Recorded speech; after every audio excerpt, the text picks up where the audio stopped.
Welcome student. आज की video में हम सैम्पल पेपर जो बेसिक है 22-23 का उसके सॉल्यूशंस करेंगे। और सबको पता है क्वेश्चन में 6 सेक्शंस हैं ABCDE। सेक्शन ए में 20 मल्टीपल चॉइस क्वेश्चंस हैं। आज हम सेक्शन ए करेंगे 20 मल्टीपल चॉइस क्वेश्चन। ठीक है, चले आए। Section A 20 questions 1 marks each, all are multiple choice question. First question है, two positive integer P and Q can be written as this one. LCM क्या होगा? तो P मुझे गिवन था नंबर AB² और Q था A³ B। तो LCM पूछा है, तो एलसीएम क्या होता है? सभी लिख देते हैं विद हाईएस्ट पावर। यहाँ 1 थी, यहाँ 3 थी, पावर क्या आ जाएगी जो बड़ी पावर है? यहाँ 2 थी या 1 थी, तो एलसीएम क्या आ जाएगा? A³ B²। So option check करेंगे, A³ B²। Option C is the correct answer for the first question. ठीक है, चले अब second. What is the greatest possible speed at which a man can walk 52 kilometre 91 kilometre in exact number of hours. जब भी greatest word use आ जाए, maximum word use आ जाए, तो मतलब कॉन्सेप्ट क्या होगा? HCF का है। मतलब इन दो नंबर का HCF निकाल लो आप, 52 और दूसरा था 91 by prime factorisation method. Okay, 52 के अगर मैं फैक्टर बनाऊँ, सारे बना सकते हैं, 26 टाइम्स 13। सो 2 की पावर कितनी आ जाएगी? 2 और 13। उसी तरह 91 के बनाएंगे, 7 1 ज़ा 7 13, 7 इंटू 13। तो HCF में क्या देखते हैं? सिर्फ कॉमन, कॉमन क्या आ रहा है? 13। सो HCF इज़ 13। तो HCF क्यों निकाला? सब क्लियर हो गया। जब भी ग्रेटेस्ट वर्ड यूज़ हो जाए, मतलब कॉन्सेप्ट इज़ HCF। सो बड़े से बड़ा नंबर जो होगा वो होगा 13 kilometre per hour, that is a speed. So option C is the correct answer for this question. चलिए थर्ड क्वेश्चन है, if 1 0 of the quadratic polynomial is 2, k की वैल्यू क्या होगी? ठीक है, तो वेरी सिंपल क्वेश्चन। एक्सप्रेशन था मेरे पास ये, के निकालना है, एक ज़ीरो दे दिया, अल्फ़ा दे दिया 2, तो बस आपको करना क्या? एक्स की जगह वो 2 रख देना और इक्वल टू 0 कर देना। So put x equals to 2 और इक्वल टू क्या कर देंगे? 0। जहाँ जहाँ एक्स दिख रहा है वहाँ पे 2 रख देना है और इक्वल टू 0। ये हो गए 4 + 6 + k इक्वल टू 0, टोटल हो गए 10, that implies 10 + k equal to 0। तो k की वैल्यू कितनी आ जाएगी? 10 उधर जाएगा, -10। सो ऑप्शन चेक कर लेंगे, -10। So option B is the correct answer. एक 0 दिया हुआ है, प्लग इन कर देंगे, आंसर आ जाएगा। ठीक है, अगला क्वेश्चन, फोर्थ क्वेश्चन है, graphically the pair of equation, ये दो दी हुई है, रिप्रेजेंट इंटरसेक्टिंग है, पैरेलल है, कोइंसिडेंट है, सबको पता। ये इक्वेशन दी थी, A1 कितना है? ये A1 था, B1 कंपेयर कर लेंगे, Y को छोड़ देंगे, ये B1, ये C1। उसी तरह हम दूसरी इक्वेशन में x को छोड़ के ये 2, आगे कुछ नहीं, तो मतलब 1 है, ये B2 है, और कंपेयर करेंगे ये C2 है। चेक करेंगे कि A1/A2 कितना आ रहा है। A1/A2 यानी कि 6/2, वो आया 3। अब B1/B2 चेक करेंगे, B1/B2, B1 -3, वो -1 था, -3 अपॉन -1, माइनस माइनस कैंसिल, यानी कि ये तो दोनों इक्वल आ गए। अब तीसरा भी चेक करना पड़ेगा, C1/C2 कितना आ रहा है? C1/C2, वो 10 था, वो 9 था, वो इक्वल नहीं आया। तो हमने देखा कि पहले दोनों बराबर है, A1/A2 equals to B1/B2 but not equals to C1/C2। ये कंडीशन सबको पता है कब होती है? जब पैरेलल लाइंस बनती हैं। नो सोल्यूशन, ठीक है, नो सोल्यूशन मतलब दोनों का ग्राफ कैसा बनेगा? Parallel lines. So option B is the correct answer. Option B is the right answer for this question. ठीक है, चलें नेक्स्ट। फिफ्थ क्वेश्चन है, if the quadratic equation has real and equal roots then k कितना होगा? 4 option है। For equal root सबको पता है डिस्क्रिमिनेंट 0 होगा, मतलब B² - 4AC = 0। इक्वेशन ये थी, स्टैंडर्ड फॉर्म ये होती है क्वाड्रेटिक की। और ABC आई होप सबको क्लियर है। A कितना है?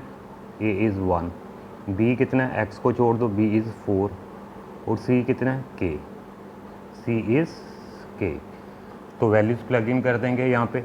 बी कितना था 4, -4 इंटू ए कितना था 1 और सी कितना था के, सी की वैल्यू के। ये हो गया 16 -4k equal to 0, that implies -4k equal to 16 उधर जाएगा -16 हो गए, कैंसिल हो गया माइनस माइनस, के कितना आ जाएगा डिवाइड कर दो 4 नीचे आएगा। So k is 4, option C is the correct answer, option C is the right answer. Question में पूछा था perimeter of triangle with vertices, क्या क्या दी हुई है 0 4 0 0 3 0, ठीक है। मान लो A B C triangle, perimeter क्या होगा, तीनों साइड ऐड करनी, A B plus B C plus A, तीनों साइड से ऐड कर दो, ठीक है। अब ए बी बाई सेक्शन फॉर्मूले से निकालेंगे। ए बी लेंथ कैसे आ जाएगी सबको पता है, जो एक्स कोऑर्डिनेट होते हैं आपस में माइनस कर दो, 0 - 0 उसका स्क्वायर कर दो, 4 - 0 स्क्वायर कर दो और स्क्वायर रूट, ये बचेगा 0, 4 का स्क्वायर हो गया 16, 16 का रूट कितना आ गया 4, तो ए बी निकल के आ गई 4। उसी तरह आप बी सी निकाल लो, B C 0 - 3 square plus 4 - 0 square. I hope सबको सेक्शन फॉर्मूला क्लियर है। ये हो गया 0 - 3 -3 बचेगा, उसका स्क्वायर करेंगे 9, 4 में से 0 गया 4, उसका स्क्वायर 16, ये हो गया 25 स्क्वायर रूट दैट इज़ 5। सो मेरे पास बी सी निकल के आ गया 5। और उसी तरह अब ए सी भी निकाल लेंगे। ए सी कितना आ जाएगा जी 3 - 0 स्क्वायर प्लस 0 - 0 स्क्वायर, ठीक है, उसका स्क्वायर रूट, 3 बचेगा, उसका स्क्वायर किया 9, वहाँ 0 बचेगा, 9 का स्क्वायर रूट यानी कि 3, ये निकल के आ गई 3। अब पेरीमीटर क्या तीनों ऐड ही करने, 4 + 5 + 3 कितने हो गए 12 यूनिट्स। सो ऑप्शन चेक करेंगे 12 unit, yes, option B is the correct answer, ठीक है। चले नेक्स्ट 7th क्वेश्चन था, if triangle A B C is and D E F, A B by D E, साफ लिख दिया कि A B by D E is proportional to B C by F T, ये दोनों side proportional है, then this two triangle will be similar. अगर ये similar होने जा रहे हैं देन क्या ऑप्शन होना चाहिए, अगर दो साइड प्रोपोर्शनल है उनका अंदर वाला एंगल, इनका अंदर वाला एंगल ये हो जाएगा, ये दो साइड थी प्रोपोर्शनल, इसका अंदर वाला एंगल ये हो जाएगा। मतलब अगर angle B equals to D होगा तो ही ट्राइंगल सिमिलर होंगे by S A S similarity rule, ठीक है। अगर दो साइड प्रोपोर्शनल थे, इनका अंदर वाला एंगल ये है, इसके अंदर वाला ये, by S A S similarity, so angle B equals to D, option C is the correct answer. चलिए 8th क्वेश्चन है, in which ratio Y axis divides the line joining this 5, -6 and -1, -1। मान लो एक पी पॉइंट था जो Y axis पे, जो भी point Y axis पे होगा ना बेटा, उसकी स्टैंडर्ड फॉर्म क्या होगी 0, y। एक्स हमेशा क्या होता है वाई एक्सिस पे, वाई एक्सिस यही है, वहाँ पे एक्स 0 और वाई कुछ भी हो सकता है। मान लो ये पॉइंट था 0, y जो k/1 में डिवाइड कर रहा है, k/1। तो अब बाई सेक्शन फॉर्मूले से कर लो, मुझे x तो पता ना 0 होगा, x हमेशा क्या होगा 0, तो करेंगे k × -1, x मुझे पता है कितना है 0, तो x निकालना है तो k × -1 प्लस 1 × 5 अपॉन रेशो का सम, k/1 थी, k + 1 कर देंगे, ठीक है, इक्वल टू 0। अब आगे कंप्लीट हो गया, ये -k आ गए, ये +5, ये इधर जाएगा मल्टीप्लाई होगा, 0 से 0 हो जाएगा, cross multiply, 0 multiply anything is 0, -k equals to -5, minus cancel, k आ गया 5, जो k आया वही रेशो है, रेशो क्या आ जाएगी फिर 5/1, नीचे कुछ नहीं तो 1 है।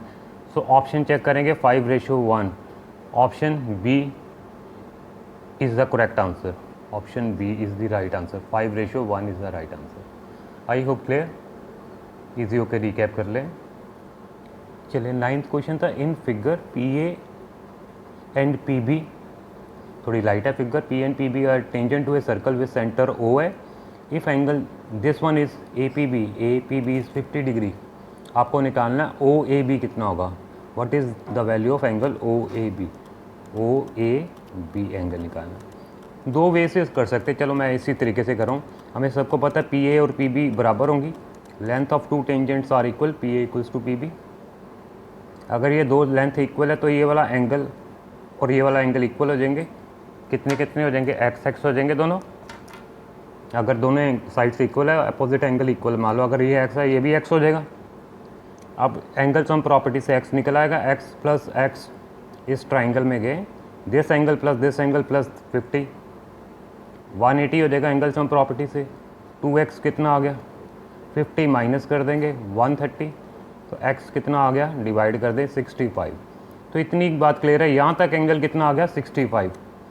अब हमें तो रेड निकालना था। अब ये भी पता है ये अगर टेंजेंट है, ये रेडियस है, ये टोटल एंगल कितना होगा, ये पूरा ये 90 degree. Angle O A P कितना होगा, 90 degree. Tangent is perpendicular to radius, angle O A P 90।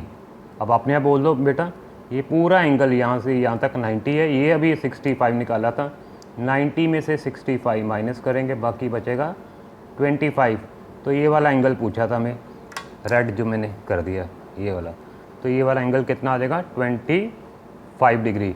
So option check करेंगे 25, yes option A is the correct answer. I hope सबको क्लियर है। एक बार रिकैप करना कर लो, ये दो साइड्स इक्वल थी तो ये वाले दो एंगल इक्वल हो जाएंगे, एक्स एक्स से एक्स आ गया 65, ये टोटल 90 था, 90 में से 65 माइनस किए 25, ठीक है। चले नेक्स्ट, चलिए 10th क्वेश्चन है, साइन ए 1/2 है, सीकेंट ए कितना होगा। कई वैसे कर सकते हैं, ट्राइंगल मेथड से करना वैसे कर लो। साइन ए, ये एंगल ए मान लो बी सी, साइन ए 1/2, फार्मूला क्या, परपेंडिकुलर ओवर हाइपोटेन्यूज, मतलब ये परपेंडिकुलर था, ये हाइपोटेन्यूज थी 2। अब बेस निकल आएगा हमारे पास, तो बेस निकाल लो बाय पाइथागोरस थ्योरम। ये वाली चीज़ वो कैसे हो जाएगी, 2 square by Pythagoras theorem, hypotenuse square is equal to 1 square plus A B square. ये हो गया 4 equal to 1 plus A B square. तो ए बी स्क्वायर कितना आ जाएगा, 1 माइनस कर देंगे, इधर आएगा 3 बचेगा, दैट इम्प्लाइज ए बी कितना आ गया, √3। ये निकाल लिया अभी √3। तो अब पूछा है क्या मुझे, सीकेंट ए कितना होगा। सीकेंट ए वो फार्मूला क्या है जी, सबको पता है, हाइपोटेन्यूज ओवर बेस। हाइपोटेन्यूज 2 थी और बेस अभी √3 निकाला, सो 2/√3 is the right answer. So option में देखेंगे √3/2 है, 1/√3 √3, ये ऑप्शन ही नहीं दी हुई, सो ऑप्शन में कोई भी आंसर नहीं है भाई, ठीक है। सो ऑप्शन एक्चुअली ए को करेक्ट कर लो, ये 2 पर होगा, √3 नीचे होगा, करेक्ट कर लो जी ऑप्शन ए। वहाँ लिखा √3/2 है, एक्चुअल क्या है 2/√3, ओके करेक्शन कर लेना, ठीक है। A is our correct answer, 2/√3। 11th question था, इसका आंसर क्या होगा, 4 ऑप्शन दी हुई है, इससे सिंपल क्या होगा, √3 कॉमन ले लेंगे, जैसे ही √3 कॉमन लिया बचेगा कॉस स्क्वायर ए प्लस साइन स्क्वायर ए, और ये सबको पता है sine square theta plus cos square theta मिलके कितने हो जाते हैं 1 इंटू √3 करेंगे √3। So option √3 C is the right answer. I hope clear. 12th question भी देख लें, बिल्कुल ऑलमोस्ट। बोला कि value of cos 1 cos 2 up to cos 90 तक कितना होगा जी। 12th question, cos 1 degree, cos 2 degree, cos 3 degree, up to cos 90 तक।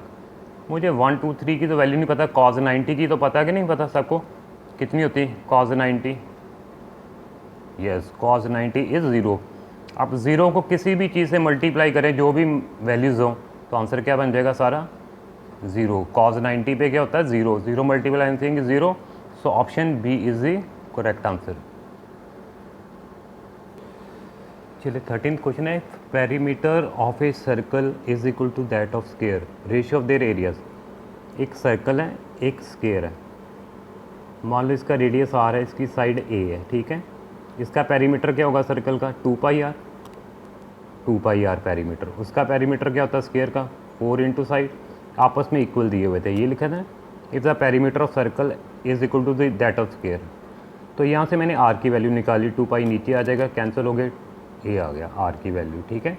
अब पूछा क्या है, रेशियो ऑफ देयर एरियाज़, मतलब जो चीज़ पहले लिखी ऊपर रखनी, area of circle to area of square निकालना है। हमने निकालना क्या, area of circle to area of square.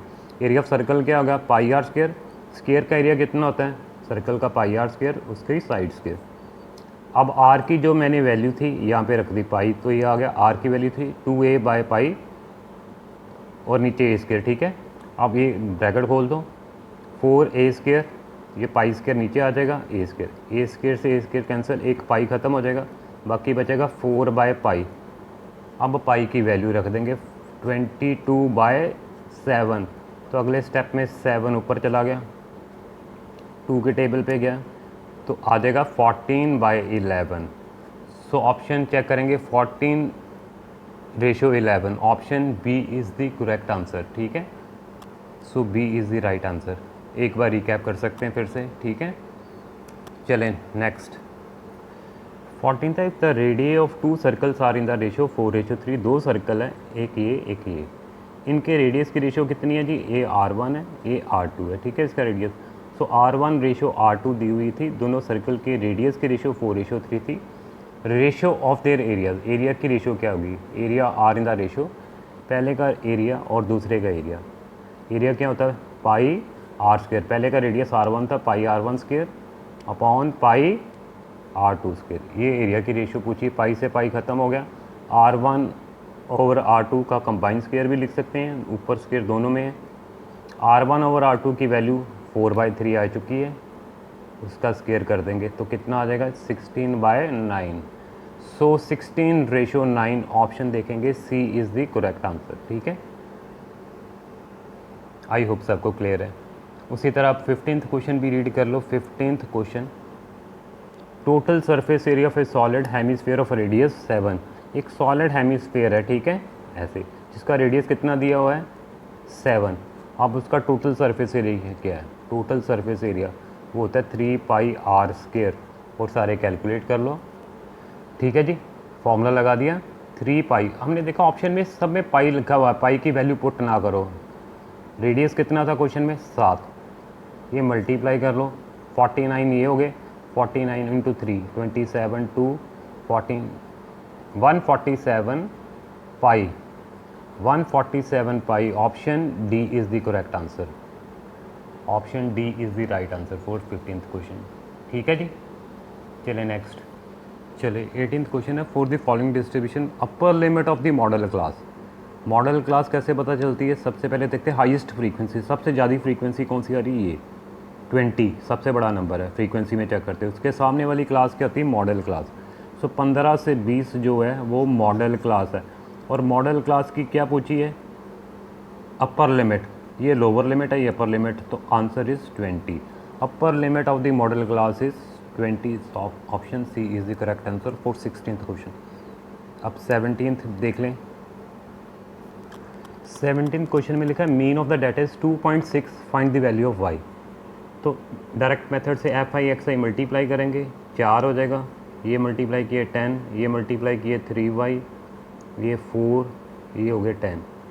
इसको बोलते हैं सिग्मा fi। कितना आ जाएगा 9, 1 10 12 plus y 12 plus y।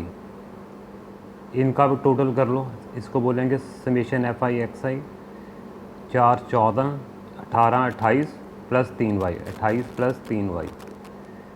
Mean दिया हुआ था क्वेश्चन में 2.6।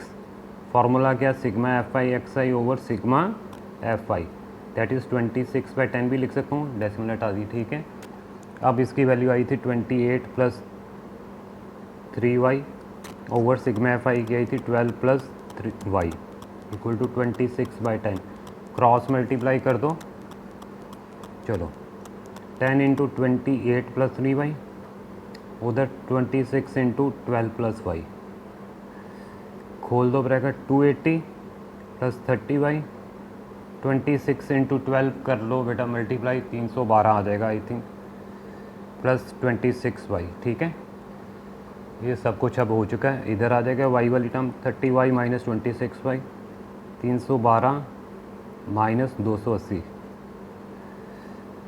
अब ये बच्चे 4y, वहाँ बचेगा जी 20 30 32 y आ जाएगा 4 से डिवाइड कर दो 8 आ जाएगा। सो y की वैल्यू कितनी आ जाएगी 8। सो ऑप्शन चेक करेंगे, y की वैल्यू इस क्वेश्चन में 8 है। यस, क्वेश्चन नंबर 17 में ऑप्शन जो बी थी वो सही थी। ठीक है जी, 8 is the right answer. Question है, card is selected at random from a well shuffled deck of 52 cards, playing probability the red face card आ जाए। टोटल कार्ड्स 52 है, नीचे तो 52 आएगा। फेस कार्ड होते हैं 12, फेस कार्ड कितने होते हैं 12, 6 ब्लैक होते हैं 6 रेड। तो रेड फेस कार्ड कितने आ जाएंगे, रेड फेस कार्ड आधे कर देंगे तो 6 फेवरेबल 6 हो गए, ऊपर आ जाएगा। 2 के टेबल पे गया, 2 चला जाएगा 26 पे। ठीक है, सो 3/26 option A is the correct answer. ठीक है, रेड फेस कार्ड की। अब 1920 दो क्वेश्चन असर्शन एंड रीजनिंग के बेस पे है जी। चले आए, मैं रिपीट करूंगा साथ साथ। असर्शन लिखिए, if SCF of 510 and 92 is 2 then LCM of this 2 number is this one. Reason लिखा कि SCF into LCM is equal to A into B. 4 option है A B C D। अगर असर्शन सही है, रीज़न भी सही है and reason is a correct explanation of assertion, तो ऑप्शन ए है। अगर असर्शन सही है, रीज़न भी सही है but reason is not the correct explanation, तो ऑप्शन बी। असर्शन सही पर रीज़न गलत है, तो ऑप्शन सी।